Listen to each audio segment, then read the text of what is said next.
Hello again.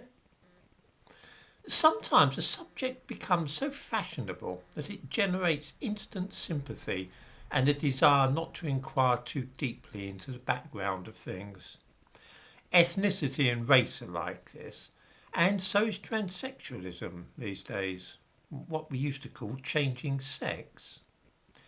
When a British MP said that he was coming out as being transgender, that is to say somebody whom everybody supposes to be a man is really a woman, he was congratulated on his bravery and for being so open.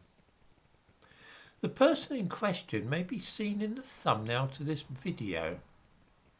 Of course, nobody likes to inquire too deeply into what had prompted such a revelation, the polite thing these days being simply to accept such a statement at face value and to tell the person how brave he has been in coming out.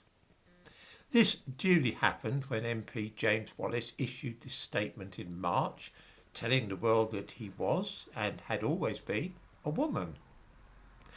Even the Prime Minister was prompted during a speech in the House of Commons to assure the person in question that the House stands with you and will give you the support you need to live freely as yourself. Well, that all sounds very heartwarming and in keeping with the way we are these days. The first MP to come out as trans. Gosh, what a fine role model for those struggling with gender dysphoria.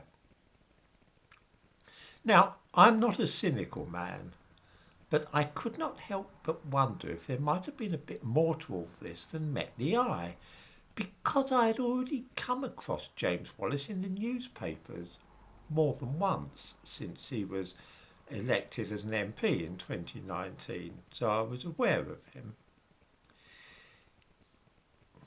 When he made that statement, he was waiting to hear about a possible prosecution.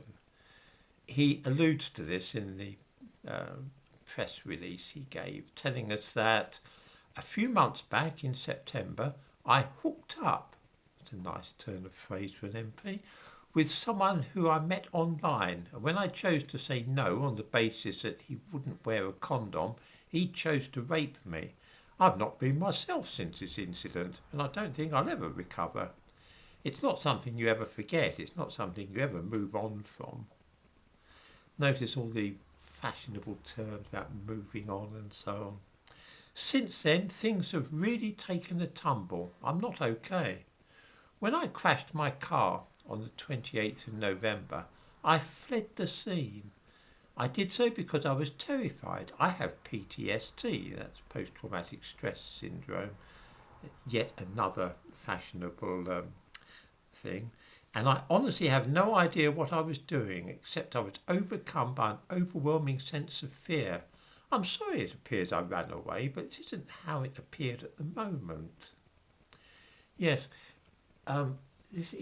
when he says here about things have taken a tumble, most of us, when we crash our motor cars late at night and cut off the internet to a community, don't tend to think of that in sort of an objective way as taking a tumble. We take responsibility for what we've done. We say, I did this, I did that.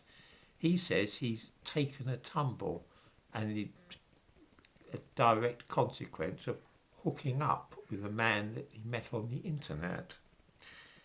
Earlier in the same statement, he said that in April 2020, someone blackmailed me, outed me to my father, and sent photographs to other family members.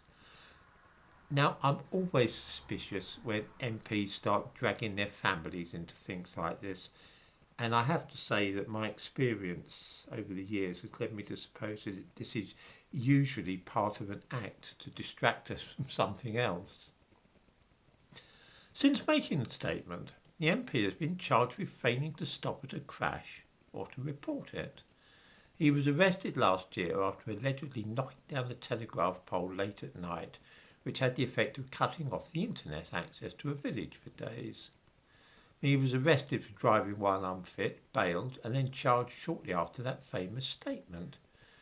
Why, it almost looks as though that statement was published with the intention of both drumming up a bit of sympathy and publicising a defence ahead of the trial, which will take place in July. Of course, nowhere in all this talk of hooking up with a man via the internet in order to have sex, yuck, is there any mention of his wife and 2 young daughters. Yes, he's married, although his wife and kids don't seem to rate much of a mention anywhere. They are the ones who really deserve our sympathy, I think. I can only speak about what all this looks like to me. It looks like a man who has been living a rather unconventional lifestyle, which includes both being married and hooking up with lovers over the internet and being photographed in, well, questionable circumstances, perhaps. When matters reach a climax, which promises to torpedo his political career, he claims to be a transsexual, which immediately has the effect of A, making everybody say how brave he is, and B, making it impossible to try and get rid of him as an MP for fear of being accused of transphobia. I won't say too much more because of course this case is now sub judice, but there seem to have been 1 or 2 other things which could cause a person to raise the eyebrows about this fellow's conduct since entering Parliament. I have an idea that we are seeing the emergence of a new defence when things get hot for a man, the trans gambit.